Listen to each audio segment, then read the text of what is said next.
I think right now across Canada, we're in an unprecedented time with challenges and uncertainty within healthcare. I do think that now more than ever, us listening into what is happening at the point of care, what the experience of patients is, but also what our clinical teams are experiencing and how we can help design a system to help them. Welcome to Leading Quality, the podcast spotlighting the people moving healthcare forward from the front lines to the C-suite. I'm your host, Jason Meadows.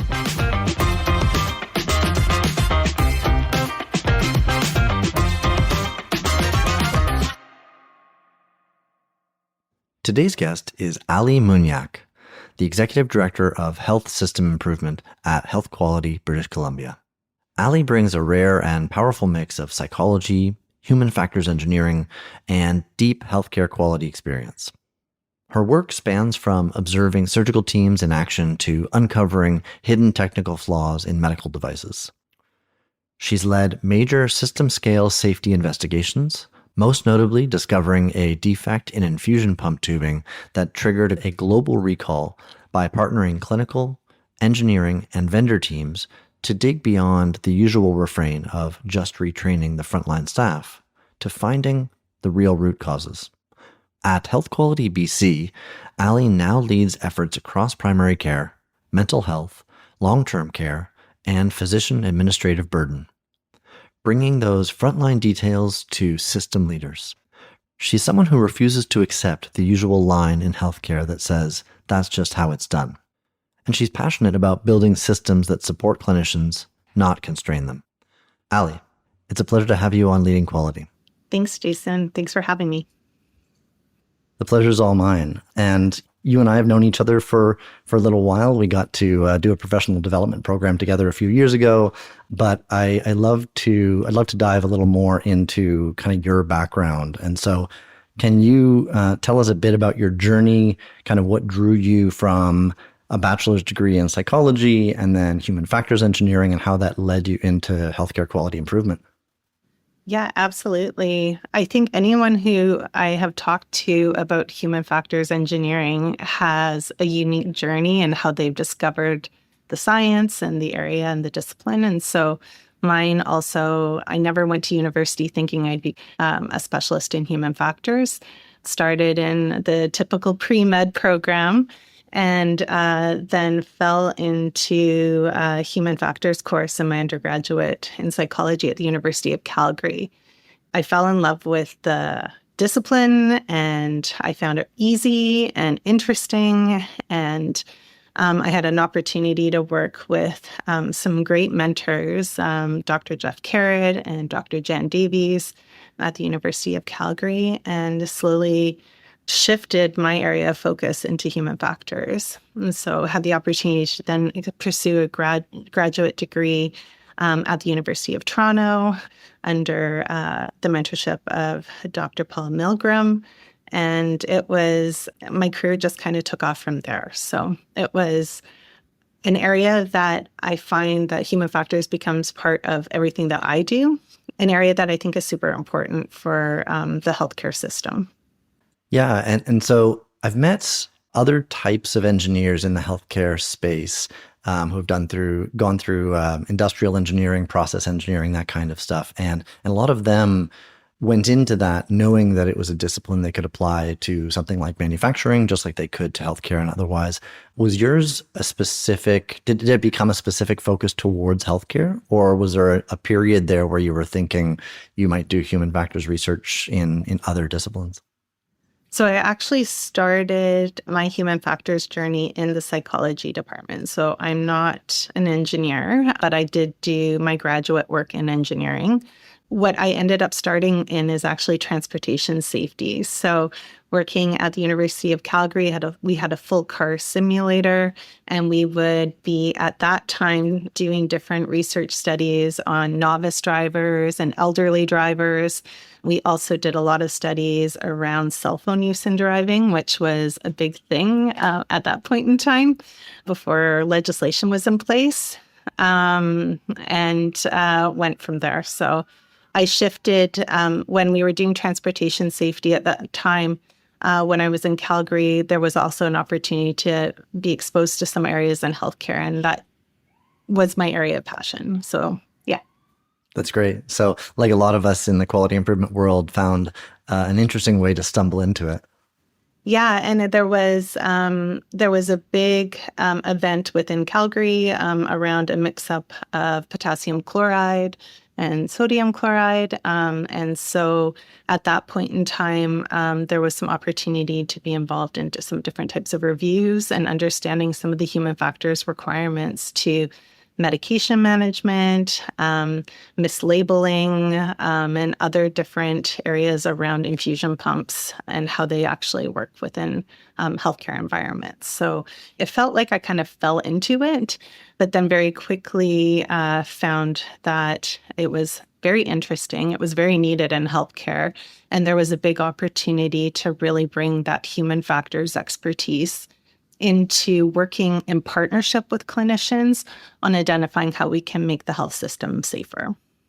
When you first entered, where your training wasn't in a kind of an explicit healthcare provision discipline, what did you think about working with clinical people, about how clinical systems were designed? Do you remember some of those first impressions you had? Yes, there was a couple. And when I first started, I had great advice from Dr. Jan Davies, who was a practicing anesthesiologist at that time.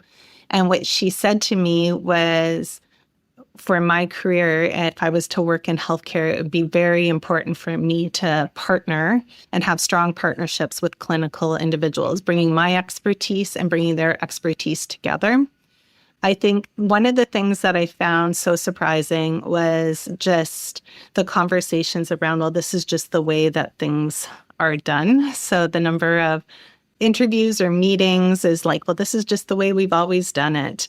So I kind of got this drive to really challenge the status quo and be curious with individuals around, well, how can we potentially make things better for you? Yeah. And that has led you to ultimately to your current role as an executive director with Health Quality British Columbia. For listeners who might not be familiar, what is Health Quality BC and how does it fit into a landscape of provincial care? Are you providing direct patient care, or is it something other than that? Yeah, so Health Quality BC, we're arm's length to the health authorities and to the Ministry of Health. And so what our value is that we have an impartiality to how we can actually look at the health system. So our key purpose is to improve healthcare quality across British Columbia. So we're a provincial entity. And our main driver is to really bring health system partners together to accelerate action on key quality of care issues within the province. So this could look a bunch of different ways. It's system-wide impact through things like reactive or retrospective types of things where there's like patient safety concerns, or how we're actually driving quality improvement forward through innovative thinking, evidence-informed strategies, and areas where we can really shift the culture and improve clinical practice. So the opportunity, why I love this organization and enjoy working here so much, is that it provides that holistic view of the system, but we have the opportunity to really work with individuals from point of care to leadership and management to executive board and ministry, as well as other external partners like Doctors of BC and then PBC, et cetera. How did these projects kind of come through the door? Are you embedded in hospitals, working in some of the same hospitals all the time, and new projects emerge? Or how are those priorities coming in and how are they set?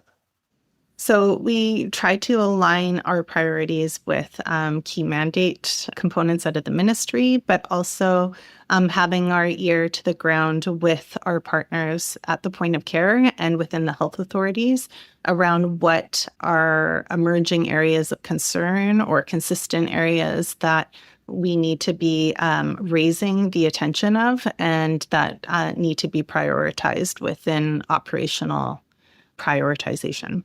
Yeah. Shifting gears a little bit to kind of your present work, You've talked about the importance of how people interact with tools, not just the fact that the tools exist. And you and I talked a little bit offline about your work in surgical safety checklists. I'm curious what that looked like, and how how you use the tool versus just having the tool became a real concept for you. So I started actually when I moved to British Columbia. I met Dr. Doug Cochran at that time. And this was in around 2008. And we had an interest both in making surgical safety better and safer. And so at that point in time, Atul Gawande's work was emerging around the surgical safety checklist and the work with the World Health Organization. And so it seemed like a natural area to focus on. We also did a bunch of work around bringing some of those human factors components into the system as well. And so looking at things like non-technical skills and how teams actually function. And so in hindsight, looking back to it, a lot of the work was very much about introducing a tool like a checklist and the implementation of that tool. But there weren't as many conversations around the how the tool is used with complex teams, and how those conversations are so important to increase things like situation awareness, problem solving, anticipatory types of behavior around anticipating what the potential risks are within the space, and then how a team could potentially respond to with like role clarity, and how they would potentially respond to things that were coming up. And so when you did this work, one thing you shared with me was that you watched cases in the OR. I'm guessing on video, and you looked at 300 plus cases, Yeah. looking for important features of how people carried out the checklist. Tell me about that. Yeah. So it started with, I'll say, with Doug's vision. And unfortunately, he did pass away last year.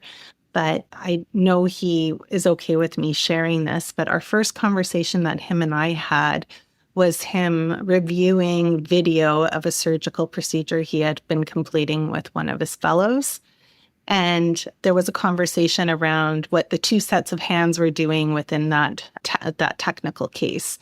And he provided feedback to his fellow based upon what he thought was an improvement on that one set of hands. And what he realized was it was actually his set of hands that he should have been providing the improvement to. And so what he said to me when we started this conversation was, he asked me, would I be willing to come and do some shadow shifts within the operating room with him? Because what he said is, I don't know what else I'm missing and what I'm not seeing from the larger team.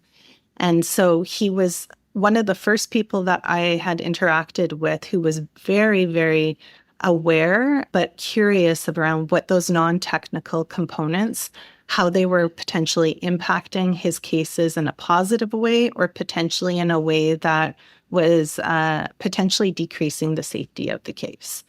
So we started doing observations just by looking at having a third, like kind of a fly on the wall type of approach.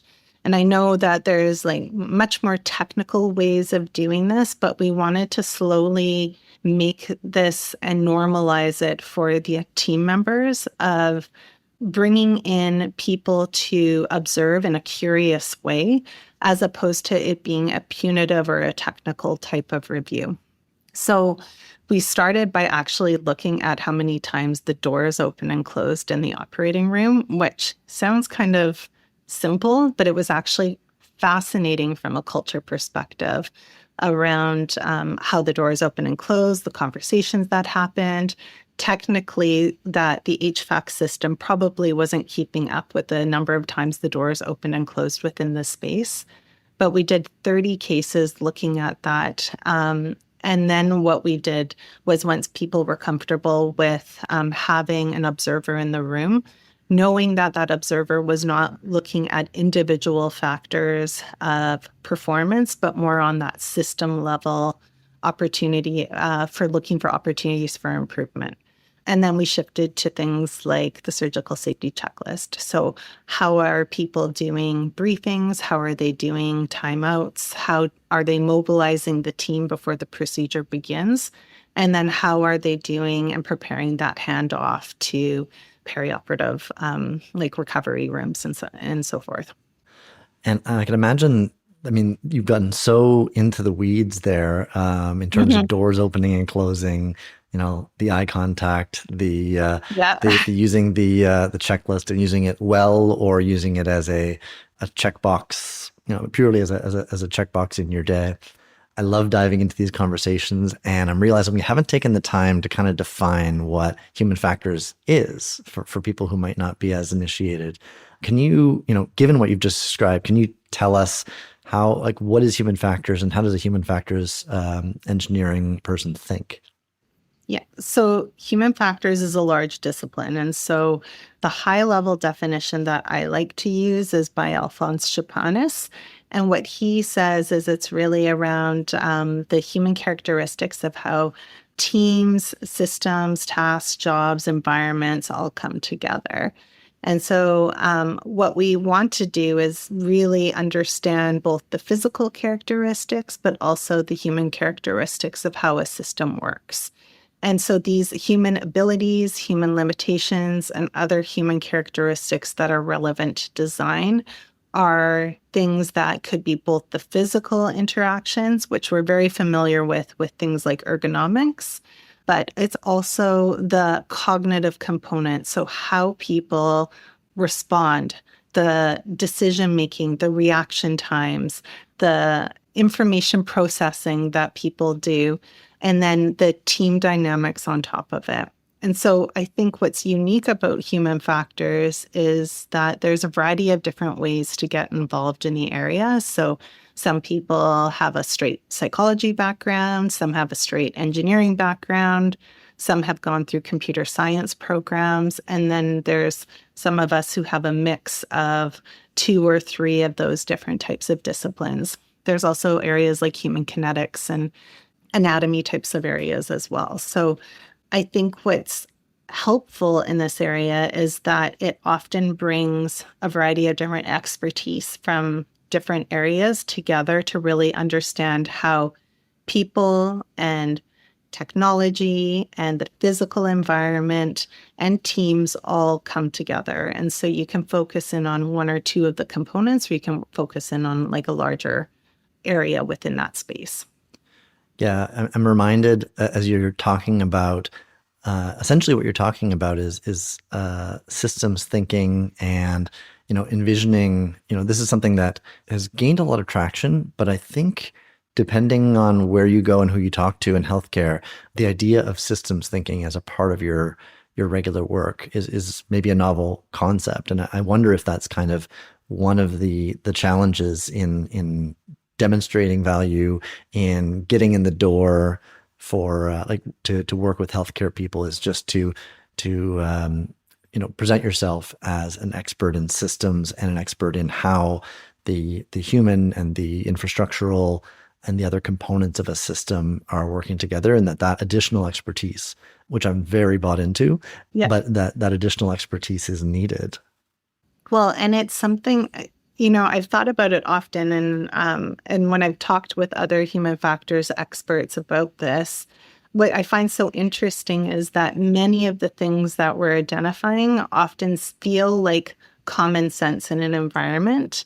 But when things aren't working well or when you're frustrated, it often comes across as like a very strong emotional response. Like, when you turn on the wrong element of the stove and you take that personally, or you get frustrated, or you mix up something with like an ATM machine and the buttons aren't where you expected, or if you're paying for parking, like there's all of these things within our physical environments and our day-to-day environments that we either just accept or we just assume that there's going to be some level of frustration and challenge.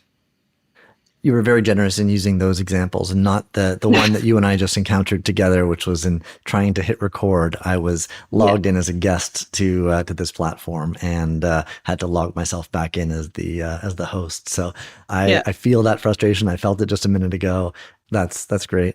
With another powerful story from your career, has to do with continuous infusion pumps and a really important finding that you had, which led to a really big global impact, even beyond, I think, where you thought it would go. Tell me about that. Yeah, it's interesting that infusion pumps. I started my career with infusion pumps in the University of Calgary, where we were evaluating the different infusion pumps that could potentially come into the health system there. And more on the procurement side and the usability side, and identifying where there was potentially like safety factors that needed to be considered. But I worked for 15 years at Vancouver Coastal Health and loved my experience there. And one of the things that came up in around 2018 was that we were implementing a new infusion pump into the health authority. And at that point in time, we also started to identify some safety concerns with overinfusion events that were happening, and they were spontaneous overinfusion events. And this occurred by an ICU nurse coming to our office and identifying that this was a concern and that they were quite worried about this. So one of the things that was so interesting is that it was a multidisciplinary team that came together where we had quality and safety and human factors. We had professional practice with nursing. We had our medical staff. We have biomedical engineering, and we also had our risk department come together, as well as the point of care clinicians, and identifying what could potentially be happening. We also partnered with the vendor who was like super responsive and wanting to work collaboratively on trying to solve this. Now, the thing that was so interesting about this was the initial response was going to that individual factor. So it must have been something that the nurse had programmed. And so the recommendation initially from the vendor was to just require more training. And we know from the hierarchy of effectiveness that training is one of the least effective methods of improvement in a system. And I'll be honest, I didn't think it was a training issue. And so knowing that we had our highly trained critical care nurses having problems with loading the tubing seemed like a bigger system concern and a bigger issue with the actual technology. So it took us some time, and it was very unsettling because we didn't actually know what the issue was. But through a variety of different tests, and actually one of the nurses identifying an overinfusion event, being able to very quickly take the device and remove the device from the patient and keeping the integrity of the device, we were able to actually, with our biomedical engineering partners, identify what the potential issue was. And so they did a whole host of different things that included actually, in partnership with the vendor, doing a micro CT scan of the tubing set and identified a huge concentricity issue with the tubing. And what that means is that if you think of something looking like a equal Cheerio or a donut, there was one wall that was very thick and one that was very thin. And when you use that with the device, it could impact the occlusion of how the tubing set would work within the pump. Now, this was fascinating for me and for the team because it really showed that it was a technical issue or a quality control issue with the tubing set that somebody couldn't identify with their own eyes. And so a clinician would be guessing because they wouldn't be able to actually determine if there was an issue with the tubing. What ended up happening was that the tubing sets were recalled. The vendor was involved with the recall as well, and globally, hundreds of million tubing sets were recalled. And so it's one of the areas like this was me in partnership with a variety of different people. This was the success of this was because we were an interdisciplinary team. But I think this one highlighted to me that the importance of listening to your point of care team members. And when something doesn't feel right, that the first response shouldn't necessarily be that somebody requires more training, but actually to dig a little bit deeper into this, to the issue, to see if we could actually solve a larger safety concern. I think a lot of our audience could relate to a lot of the themes that are coming up in what you're sharing here. The idea that I think so many of us who have gotten into healthcare by any route are, have gone through a lot of education. And Mm-hmm. there is a strong inclination we all have to say, first of all, as you mentioned, to have the responsibility rest very heavily with individuals. And so if there was a problem, it was at the individual level, not at the population or system level.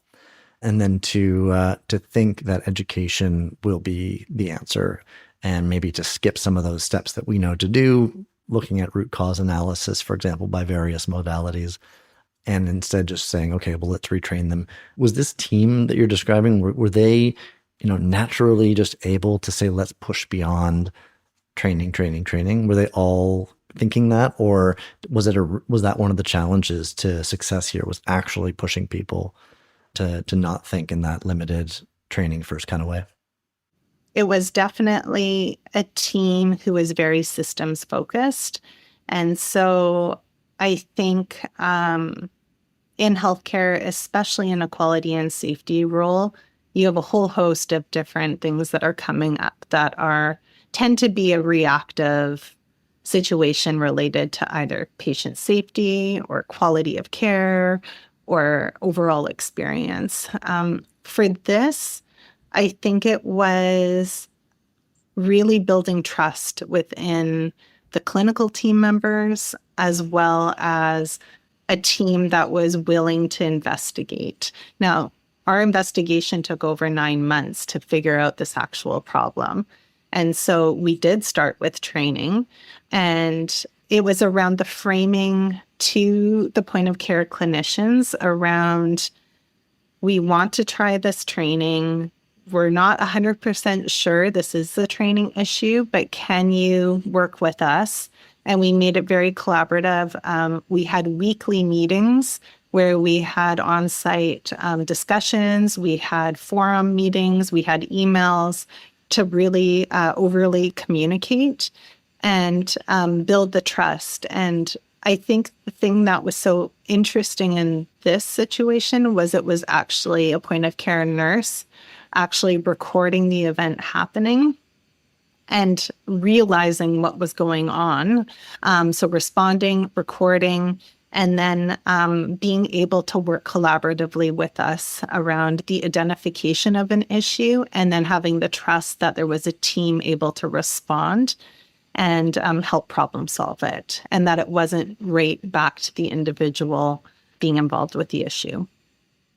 Yeah, it sounds like incredible learning. And the fact that you had a system with enough psychological safety that this nurse was able to freely report this. And I would guess that after he or she reported the issue, that other nurses probably came forward and said, oh, yeah, I've seen that too.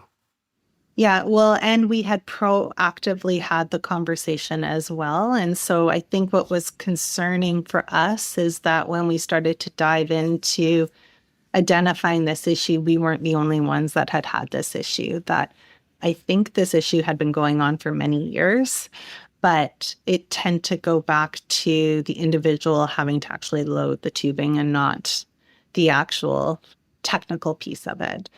I think the part that it spoke to for me is the importance of trust and transparency in a system.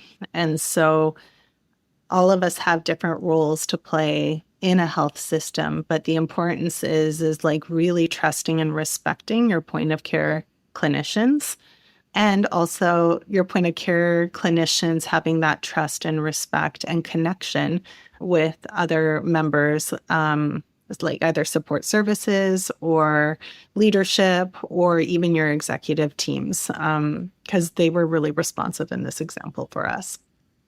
Congratulations again on that success. It sounds like it was profound and like global recall that, saved probably, a really hard to imagine how many lives might have been saved by that recall. Now to kind of reflect a little bit. So one of the themes of this podcast is about leadership and how we lead quality. And I'm wondering, now that you've had such a strong career up until now, what's the most common mistake that you see leaders of all stripes, whether it's clinicians or non-clinicians? What are the mistakes that you see leaders making when they try to improve quality and safety? That's a good question. I think for me, it would be two things. So, one is giving yourself the time to really listen and be curious. I find often in operational roles, they're so taxing and so time consuming, and there's so much coming at leaders specifically that it often tends to be just checking things off your list. And it's really hard to make time and space to like really listen and hear and even watch and shadow what's actually happening within the environments and how care is being provided and what that experience is for patients, what that experience is for the providers and the staff, and how we can potentially do better. I think the other one that I think is super important is it's very easy to focus on the negative and not focus in on what's going well.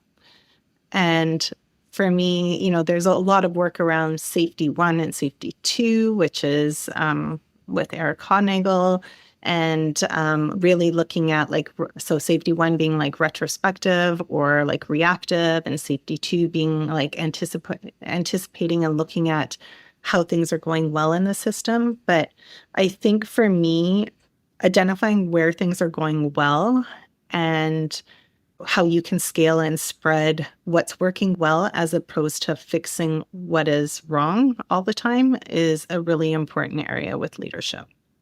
Yeah, absolutely. This is the book Thinking Fast and Slow by Daniel Kahneman. Is that what you're referring to?